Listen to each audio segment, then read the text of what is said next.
जय जगन्नाथ जय जगन्नाथ जय जगन्नाथ। आपण मानकु समस्तଙ୍କୁ ମୋର हार्दिक अभिनंदन। आशा କରୁଛି ସମସ୍ତେ ରବୀନ୍ଦ୍ର ଏଜୁକେସନ୍ को लाइक शेयर और सब्सक्राइब करिए, कमेंट्स मत देबे। आज आम गोटे सैंपल क्वेश्चन पकेइबा जो सैंपल की कलेक्शन करा जायछि विभिन्न बहिरू एंट्रांस क्वेश्चन। एटा सिटी एंट्रांस में पड़ुछि, ओटीटी रे मध्यम पड़ुछि, आरआई अमीन रेलवे रो क्लास 4 चाकरी रे मध्यम पड़ुछि, अन्य क्लास 4 स्टेट गवर्नमेंट सर्विस रे मध्यम इस भलिया क्वेश्चन आछि। क्वेश्चन टी होछि अनुपात और समानुपात विषय। प्रश्न टी पढ़िबा। प्रश्न टी होछि 2 + a और 5 + a रो मध्य समानुपाती 3 + a हेले a रो मान केते? 2 + a और 5 + a रो मध्य समानुपाती a रो मान केते? ऑप्शन ए रे 1, b -1, c 2, d 3। आउ टी कहछि ए अनुपात समानुपात क्लास 6 रु आरंभ 6, 7, 8, 9, 10 एटा 9th क्लास आगु थिला। तेणु ए न्यू कोर्स रे कोन हेछि कहि हबनी, किंतु ओल्ड कोर्स रो सब क्वेश्चन तो विभिन्न प्रकार सोर्स रु पकोछि। जो पाठ पिला पढि नथि से भलिया क्वेश्चन पकोछि। जो पिला माने परीक्षा दउछन जानथिबे केते प्रिपेयर हबा पड़छि, केते ग्रेजुएशन करछे पुन कोचिंग जे से कोचिंग रे जो मान प्रिपेयर होछन्ति से पिला जानछन्ति। आ जो गार्डियन माने छाडुछन्ति पिता माता से माने मध्ये जानछन्ति पिला माने सुनिकिरी पिला माने उठार सुनिकिरी जानछन्ति को भलिया क्वेश्चन पड़छि। तेणु ये भलिया क्वेश्चन आमे प्रिपेयर हबा। छोट छोट पिला मानको एबेठु प्रिपेयर करिले मध्य सेमानकर ज्ञान बढ़िबो, सेमाने कोनसी क्वेश्चन अटेंड करिया को डरिबे नै। 2 + a और 5 + a रो मध्य समानुपाती 3 + a। ताले एठी 2 + a रहला 5 + a, मध्य समानुपाती केते रहला 3 + a। एटा मझी रे अछि। ताले तीनटा पद समानुपाती, ता माने तीनटी पद से समानुपाती। प्रथम और द्वितीय अनुपात, द्वितीय और तृतीय अनुपात समान। ताले कोन हला 2 + a, सॉरी 2 + a = 3 + a, जहा 3 + a = 5 + a 7। तो तीनोटी पद जदि समान होते ताले एटा क्रमिक समानुपाती कहला। ए बी सी जदि क्रमिक समानुपाती a/b = b/c, ताले एटा a Etah b Etah c। ताले प्रथम बाय द्वितीय 2 + a / 3 + a = द्वितीय बाय तृतीय 3 + a / 5 + a। ए समानुपाती ताको वज्र गुणन कर दियो। ताले 2 + a whole into 5 + a equal केते हो 3 + a होल इनटू 3 + a, ताले 3 + a रो होल स्क्वायर।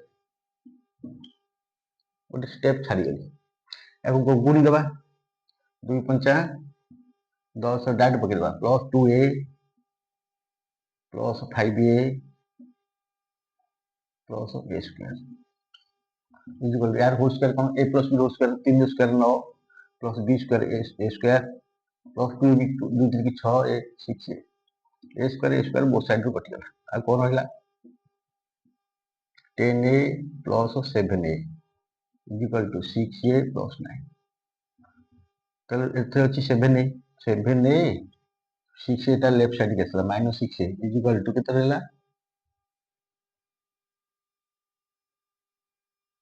एटा कोन हला 10a + 7a = 6a + 9।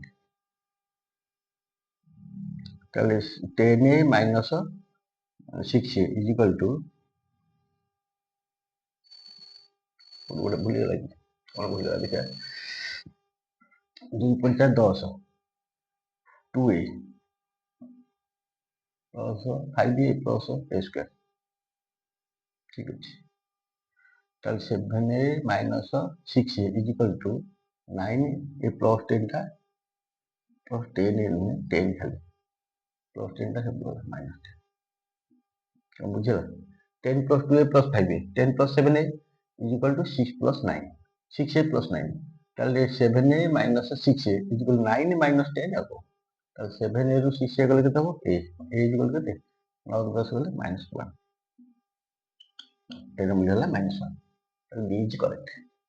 तो यही भली समाधान करियो मध्य समानुपाती जब तीनोटी पद समानुपाती हेते ताला क्रमिक समानुपाती भाबिबे प्रथम और द्वितीय अनुपात द्वितीय और तृतीय अनुपात संगे समान। तेणु जदि ए बी सी क्रमिक समानुपाती बा समानुपाती তাহলে a is to b is equal to b is to c. That implies a by b is equal to b by c. ଆମେ ଯଦି ବଜ୍ରଗଣ କରିବା କ'ଣ ହବ? b square is equal to ac. ତା ଅର୍ଥ ମଝିର ବର୍ଗ ଶେଷ ଦୁଇଟାର ଗୁଣଫଳ ସଙ୍ଗେ ସମାନ। ଦ୍ୱିତୀୟର ବର୍ଗ ସମାନେ ପ୍ରଥମ ଓ ତୃତୀୟ ପଦର ଗୁଣଫଳ ସଙ୍ଗେ ସମାନ। b square is equal to ac. এটা ମଧ୍ୟ ସୂତ୍ର ଜାଣିବେ। କାରଣ ସେଇ ସୂତ୍ର ପକେଇକି ଡାଇରେକ୍ଟ କରିଥିଲେ ହେଇଥାନ୍ତା। ଆମେ କ'ଣ କରିଥାନ୍ତେ? 3 plus a ର whole square is equal to 2 plus a whole into 5 plus a। ଏଇଆ ପକେଇ କରିଥିଲେ ମଧ୍ୟ ହେଇଥାନ୍ତା। ତ ଯେଉଁମାନେ ଅଧିକ ଗଣିତ କରିବେ ସେ ଅଟୋମେଟିକାଲି ଏ ସୂତ୍ର ଜାଣିପାରିବେ। ଯଦି ଆଉ ଅଧିକ କିଛି ଜାଣିବାକୁ ଚାହୁଁଛନ୍ତି ତାହେଲେ ବିଭିନ୍ନ ପ୍ରକାର ଆଲଜେବ୍ରା ବହିରୁ ଅନୁପାତ ସମାନୁପାତ କୋଶ୍ଚିନ୍ କଲେକ୍ସନ୍ ପଢ଼ନ୍ତୁ। ବହିରେ ପାଠରେ ନାହିଁ ବୋଲି ପଢ଼ିଲେ ତାହା ନୁହେଁ। ଏବେଠୁ ପ୍ରିପେୟାର ଅଧିକ ହୁଅନ୍ତୁ। ନିଜ ବହି ଛାଡ଼ି ଅଧିକ କଲେକ୍ସନ୍ କରନ୍ତୁ, ତାହେଲେ ଜ୍ଞାନ ବଢ଼ିବ। ଆଶା କରୁଛି ଅନୁପାତ ସମାନୁପାତ ଗଣିତଟି ସମସ୍ତେ ବୁଝିପାରିଥିବେ। ଜୟ ଜଗନ୍ନାଥ। Thank you.